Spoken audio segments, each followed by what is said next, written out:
Honorable Minister Singh, Honorable Chairman, Honorable MLA, Chief Secretary, Government Secretary, Media, Children Mayam Punama, Ahanbaga, Sahi Loishalakpa, Anuano Sahi 2025, and the Gay Hokudo Remadugi Mayamda, Punamakta Paogi, Visually.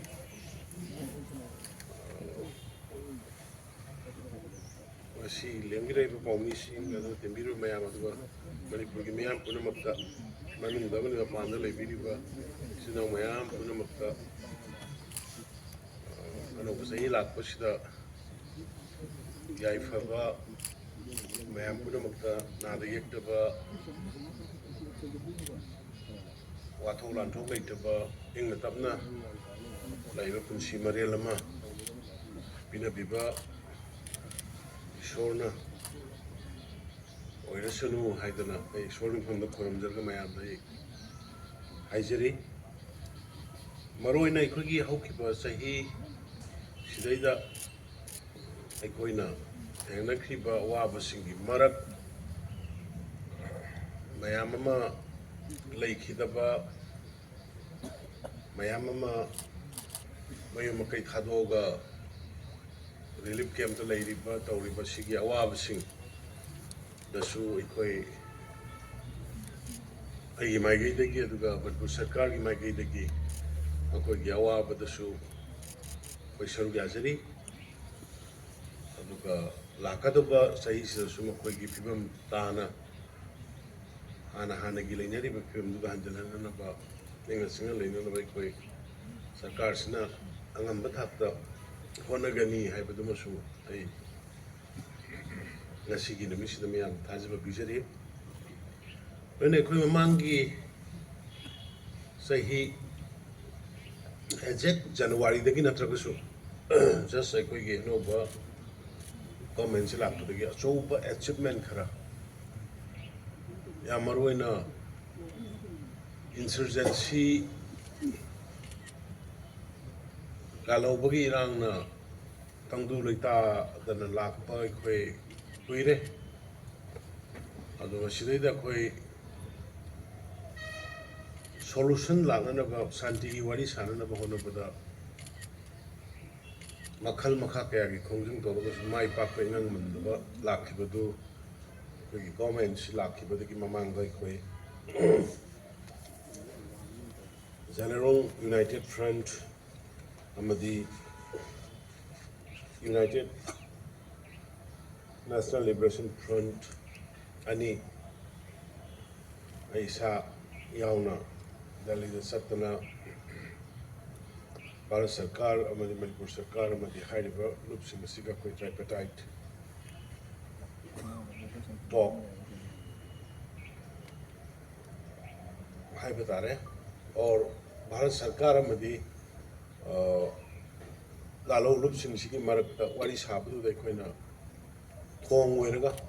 Marugi peace process, sound, horn, Visima, Lixatari, Visima, a man of them Zavani. Houjikphaobagi Kanuki, Manipur lady, law and order situations, they quay. Mayam Hanging Birumani. Security की एक बपोट का एक कोई थम्सगे एक कोई Maggi 23rd की तक ये होगी बा ईरान दूध की एक कोई हुजिकफाओबगा मथंग है बता थोन इंग बता दोग से नंबर मोर कांदा एक कोई Mayum थादोगा Atop Zagada, like Russian to Houjikphaobagi 2058 family. Me then a listing target 7,549. Koi magi mapham hanjinhankhare. Infal West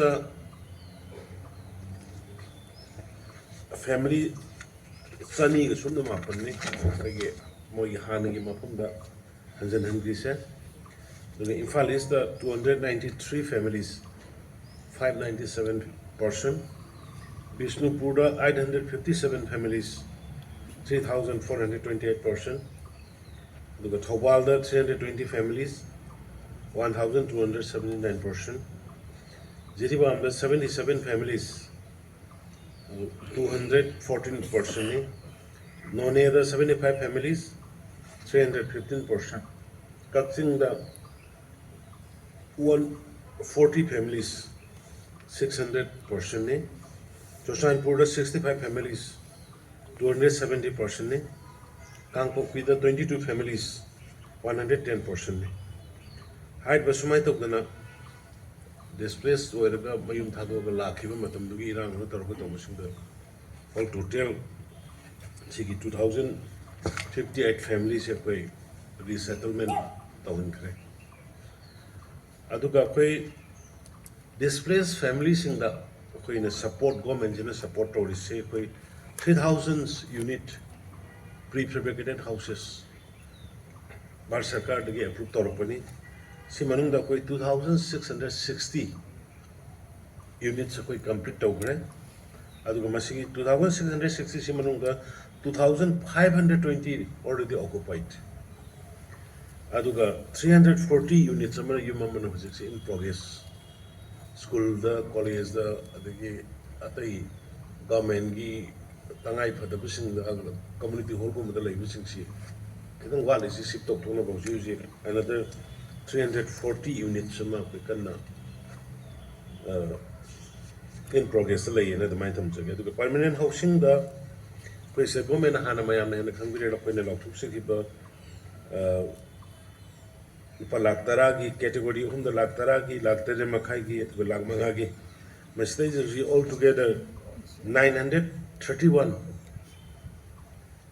houses which are under construction yum chamapan ga kunthra mathochi under construction ni si manung da yum chahum ga kunthra doi si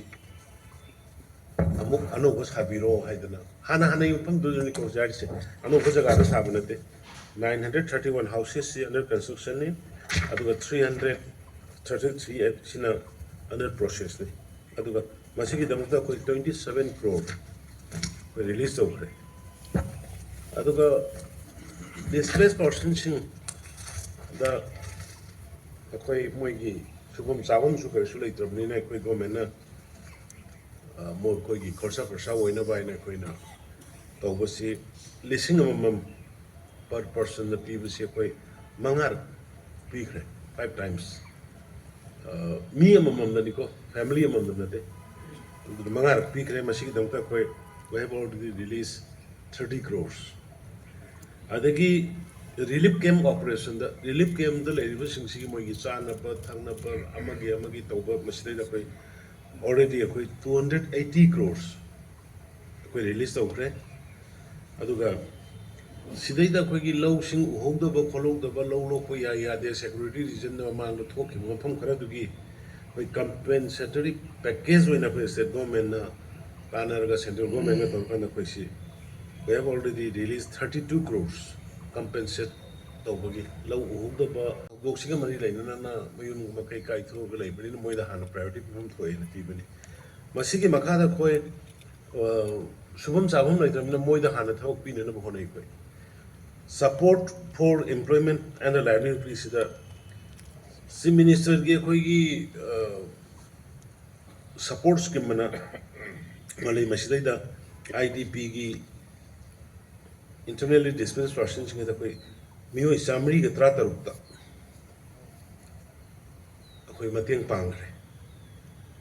aduga loina mioi samri ge kunthani thoida startup ki makhada employment pi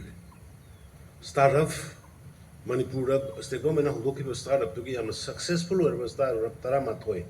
khakna torkana moi gi area to the mama gi industry to the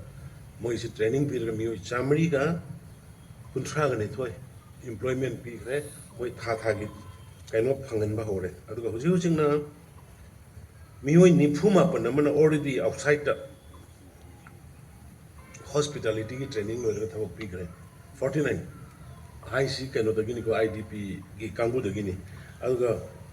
190 mana moisi outside the sun na bi training loiraga ready the later moisi immediately thau phanga dong atani company sing ka haini raga to and all together when of 426 amane 432 mane 870 80 gi mayada adagi huje mu 190 sima moi replacement to gore aduga khoi mayam na hana khangena hoi mate khara sorok ta pot yon hom lai leite koina saba putho e na tawba kar toram budu mayam na ko government na ko industry department handloom department or kanda koi phajana corporate fund na thama kanda IDP gi mai bil sing ji sorok ta kari da pot thara yon budu yon na koi mama gi area relief camp sing da sanga ga lai bi thawai koina